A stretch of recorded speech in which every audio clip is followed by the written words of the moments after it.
Bonsoir et cordiale bienvenue. Nous continuons de réfléchir à l'évocation « Amour et gloire à la Trinité » par le cœur eucharistique de Jésus.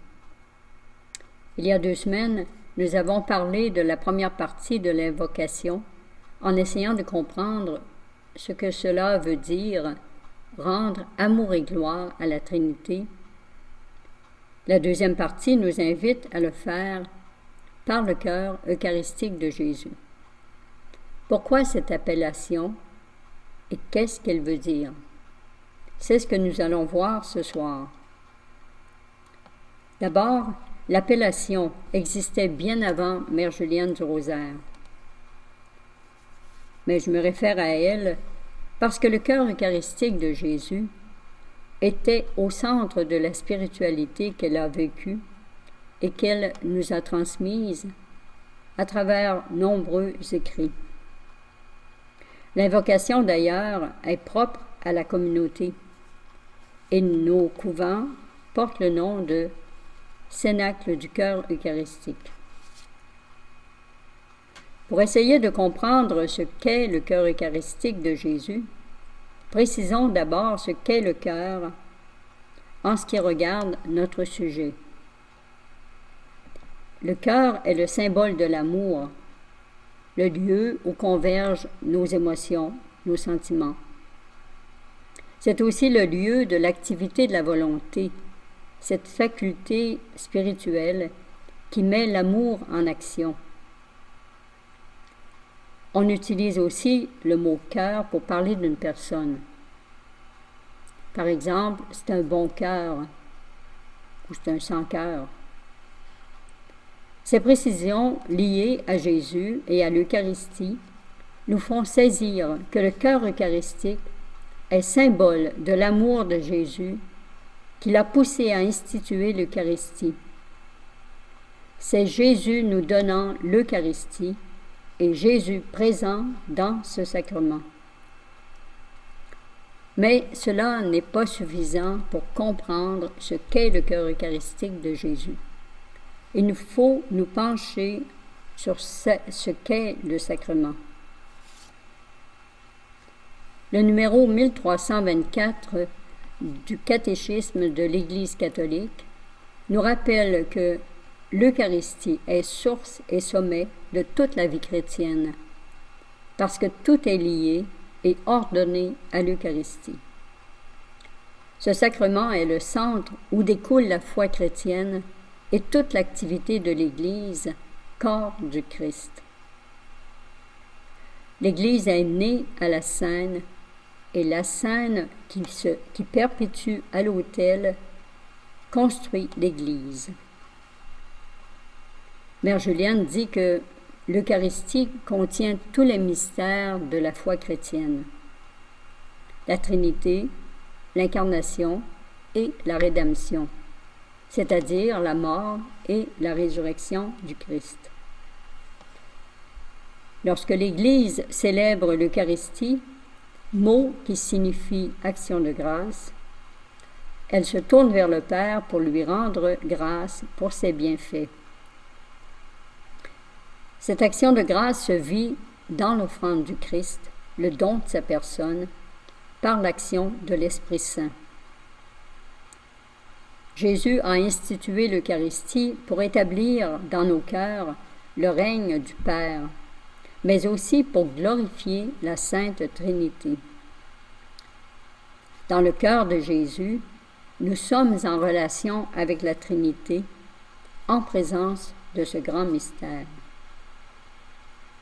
C'est vers le Père que le Christ nous entraîne en nous faisant entrer dans sa vie d'offrande et d'adoration, par l'action de l'Esprit Saint.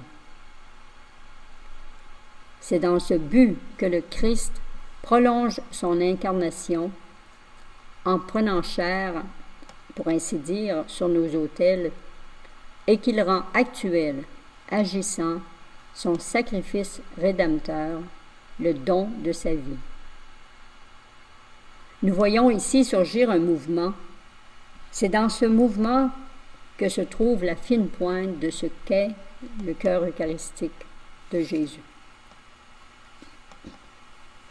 Mère Julienne parle de l'acte d'amour du Christ, un acte de volonté aimante qui le pousse à se livrer tout entier à Dieu au service de sa gloire. C'est le même acte qui l'a poussé à s'incarner, à vivre notre vie humaine et tendre vers son heure pour laquelle il est venu, et la vivre librement. J'ai désiré d'un grand désir manger cette Pâque avec vous, donner ma vie pour vous. C'est encore ce même acte d'amour qui a poussé le Christ à instituer l'Eucharistie pour prolonger le sacrifice de sa vie. Sa mort est son acte d'amour suprême, devenu un acte perpétuel par l'institution de l'Eucharistie. Un acte sans cesse en élan de vie pour nous donner la vie éternelle et nous conduire au Père. C'est à ce point que Dieu nous aime.